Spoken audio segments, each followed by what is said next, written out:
Težko je, no. Težko je zaradi tega, ker od majhnega ti sanjaš o tem, da boš igral na evropskem, svetovnem, olimpijskih, kjerkoli finale za svojo državo. Seveda, ko vse podrediš temu, da priješ do tega rezultata, cilja, ne moreš glih tako zaspati, ne. Presenetljivo, ja, res. Tudi sam sem bil presenečen, da je tako. Res je nek čuden občutek, no.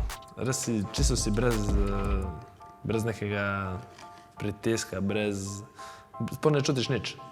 Ampak potem, ko se poležeš v poslo, ko greš spat, pa je pa borba sam s sabo, kako bo, kaj bo. Sem probaval zaspati, zapiral oči, ampak enostavno ni šlo. Pa sem pa pogledal levo, je bil pa Luka, je pa gledal svoje risanke, pa ne, je pa smrčel. Moram reči, da sem kar dober spal, no. Nisem imel neki težav, no. On je čut pritisk, on se je igral v bistvu, ne. Jaz sem šel na terapijo, pa takoj spat, pa sem takoj zaspal, to ni problem za me.